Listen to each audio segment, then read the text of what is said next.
Hello दोस्तों, 1980 में रामानंद सागर का बनाया गया रामायण का एक क्लिप्स देखिए। बस बहुत हो चुका। तुम बार बार हमारा तिरस्कार कर रही हो। पहले हमें कुटिया के अंदर आने से रोक दिया और अब दूर से खाना दे रही हो जैसे हम कोई पशु पक्षी हो। और आज के समय बनाया गया आदि पुरुष का क्लिप्स देखिए।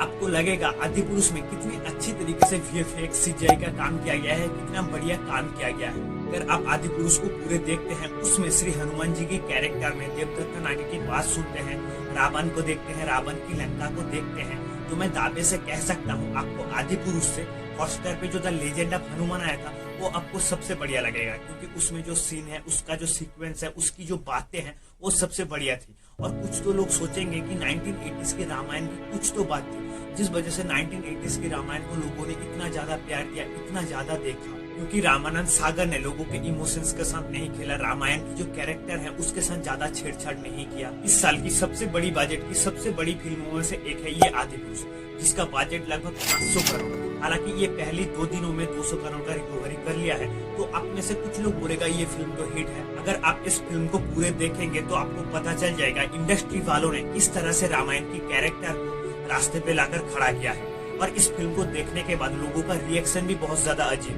है। अब ऐसा है यार, मैंने पुराने जमाने की रामायण देखी है तो वो हिसाब से ये कुछ भी नहीं लगा। ऐसा लग रहा था मार्वल की मूवी का चीप कॉपी है, कोई सुपर हीरो मूवी बना दी, रामायण नहीं बनाई। लोगों को ये वीडियो अच्छा लग रहा है तो प्लीज चैनल को सब्सक्राइब कर लेना, क्योंकि आप लोगों का एक सब्सक्राइब मुझे बहुत ज्यादा मोटिवेट करता है। अपनी टॉपिक पे वापस आते हैं।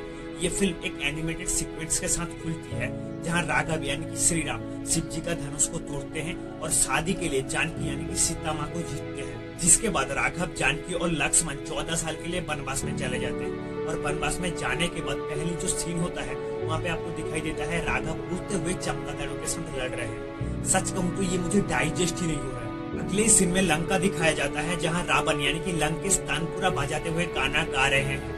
लंका जो कि सोने का होना चाहिए था वो पत्थर का बना है। वहाँ पे सोने का एक झलक भी नहीं देखने को मिलेगा। और हमारा रावण का हेयर स्टाइल देखिए, जिसका हेयर स्टाइल पूरा सेट है, जिसका बियर्ड भी एकदम पूरा सेट है, जैसे लग रहा है ये कलयुग का रावण है। और उसके अगले एक सीन में दिखाई देता है रावण सीता माँ को अपहरण करके एक ऐसे जानवर के पीठ पर बैठ के ले जा रहे हैं, जैसे लग रहा है ये बड़ा सा कोई चमगादड़ होगा या तो ड्रैगन। यहाँ पे एक रथ होना चाहिए था जहाँ इस जानवर को दिखाया गया है। और इस कहानी का अहम किरदार हनुमान जी, जिनको इन फिल्म के अंदर दिखाया जाता है कि उनकी दाढ़ी हो चुकी है और उनकी मुंह को देख के लग रहा है उनके मुंह के अंदर गुटका है। और पूरे फिल्म के अंदर हनुमान जी का कुछ डायलॉग सुनिए, जो हमारी बहन को हद लगाएगा उनकी लंका को लगा देंगे। और उसके बाद दिल तेरे बाप का, कपड़ा तेरे बाप का और जलेबी की तेरी बाप की। और ये बात सुन के हनुमान जी का मुझे लग रहा है ये हमारे गली मोहल्ला का चिंटू ही है। और ये डायलॉग लिखने वाले महान शख्स है मनोज मुंशी, जिन्हें 3 बार नेशनल फिल्म अवार्ड मिल चुका है, जो कि कहते हैं हम एक छोटे गांव से आते हैं जहां हमें नानी, हमारी दादी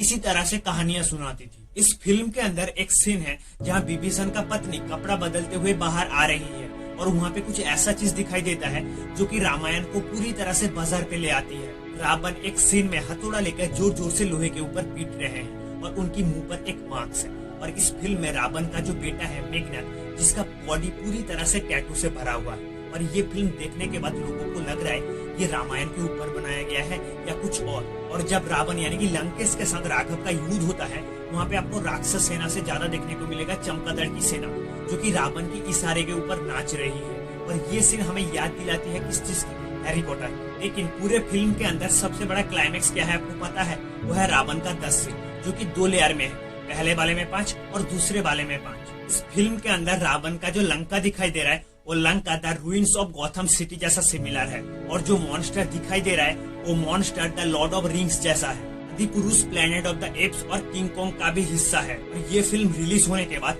कांग्रेस, आम आदमी पार्टी और शिवसेना जैसी पॉलिटिकल पार्टी ने हनुमान जी के इस कैरेक्टर के ऊपर आपत्ति जताई है। छत्तीसगढ़ का चीफ मिनिस्टर भूपेश बाघेल ने अनाउंस किया है अगर जनता इस फिल्म को नहीं देखना चाहती है तो इस फिल्म को बंद कर दिया जाएगा। भूपेश बाघेल ने रिपोर्टर से ये भी कहा है ये फिल्म भगवान राम और भगवान हनुमान को कलंकित करने का प्रयास थी। कांग्रेस का स्पोक्स पर्सन सुप्रिया श्रीनाथ ने इस फिल्म के अंदर अश्लील भाषा का उपयोग और रिलीजन को लेकर बिजनेस करने के लिए इस फिल्म की बुराई भी की है। करीब 8 महीने पहले आदि पुरुष का पहला टीजर आने के बाद आदि पुरुष को लेकर बॉयकॉट करने के नारे सुनने को मिल रहा था, लेकिन आरआर से भी बड़ी बजट का ये फिल्म, उससे भी बड़ी बात ये है कि ये रामायण के ऊपर बनाया गया है, जो कि साउथ फिल्म इंडस्ट्री को एक मुंहतोड़ जवाब दे सकता था। बॉलीवुड साबित कर सकता था हम भी उतनी बड़ी बजट की फिल्म बना सकते हैं और पूरी दुनिया को दिखा सकते हैं। टीजर आने के करीब 8 महीने बाद इस फिल्म को रिलीज किया गया। लोगों का उम्मीद था कि इसके ऊपर काम किया जाएगा और एक अच्छी फिल्म देखने को मिलेगा। रामायण के जो कैरेक्टर हैं उन्हें भारत में पवित्र माना जाता है और ईश्वर का दर्जा दिया जाता है। ओम राउत जिन्होंने इस फिल्म को डायरेक्ट किया है, उनका राम सीता स्पेशली रावण और हनुमान जी के ऊपर एक्सपेरिमेंट करना गलत साबित हुआ है, जिस वजह से आदि पुरुष को लेकर लोगों का ऐसा रिएक्शन है और लोग इस फिल्म को दोबारा नहीं देखना चाहते हैं। फिलहाल इसमें आप लोगों का क्या राय है कमेंट सेक्शन में बताइए। फिर मिलते हैं अगली वीडियो में।